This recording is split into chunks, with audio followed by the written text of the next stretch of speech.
Yo mga idol, kamusta? Sports Talk PH nga pala. Ang pahayag ni Haton, pag-usapan natin yan mga idol. Ngunit bago ang lahat ay huwag kakalimutang mag-subscribe at i-click ang notification bell button for more sports talk.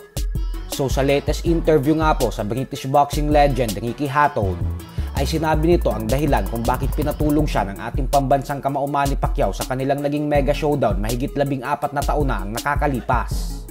Paliwanag ni Hatton na ang kanyang trainer umano na si Floyd Mayweather Sr. daw ang dahilan kung bakit second round knockout ang sinapit niya sa kamay ng nag-iisang 8th Division World Champion ng boxing. Giit ni Hatton na napakaganda na daw ng tinatakbo ng kanyang ensayo sa unang 2 buwan ng kanyang training camp. Subalit pinarusahan daw siya ng gusto ni Mayweather Sr. sa mga sumunod na yugto ng kanyang mga ensayo hanggang sa dumating ang punto na hindi na siya binibigyan nito ng pahinga. Kaya naman araw-araw daw ay bugbog sarado ang kanyang katawan at hindi siya nagkakaroon ng panahon upang makapag-recover. Sa katunayan nga daw ay dahil sa sistemang ito na pinagagagawa ng kanyang trainer ay na-knockout din daw siya ng isa sa mga sparring partners niya. Bukod dyan ay alam naman daw nilang lahat na isang southpaw fighter si Pacquiao, pero buong training camp niya daw ay orthodox stance ang pagposisyon ni Mayweather Sr. sa mga meets training nila. Isa pa daw ito sa mga major na dahilan kung bakit napakapangit ng kanyang naging performance laban kay Pacman. Dahil daw sa lahat ng yan, kaya naman bago pa umano mag-umpisa ang bakbakan ay hindi na daw talaga siya kumpiyansa na mananalo siya kasi wala daw sa ayos ang kanyang sarili mentally at physically. Gusto niya na nga daw sanang mag-back out sa mega showdown na ito. Subalit hindi niya na daw ito magawa pa sa dahilan na nabenta na umano ang lahat ng tickets para sa kanilang laban. Sa kabilang banda naman mga idol ay isang malungkot na balita nga po para sa ating mga Pinoy boxing fans.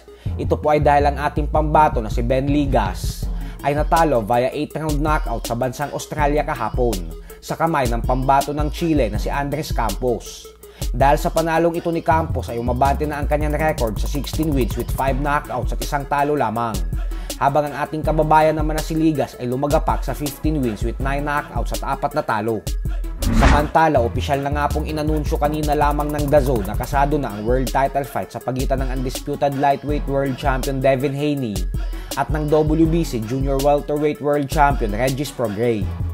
Gaganapin ang kanilang sagupaan sa December 9 sa San Francisco, California sa Amerika. Ito ang magsisilbing kauna-unahang laban ni Haney sa 140-pound junior welterweight division, kung saan susubukan niyang maging isang ganap na 2-division world champion. Habang ang world title fight naman sa pagitan ng dalawang undefeated rising stars na sila Shakur Stevenson at Frank Martin ay kasado na din sa November 16. Kinumpirma ito mismo ng top rank promoter Bob Arum. Habang ang Naoya Inoue versus Marlon Tapales umano ay malapit na din i-anunsyo ang petsa ng kanilang undisputed title fight. So hanggang dito na lang po muna tayo mga idol. Sports Talk PH.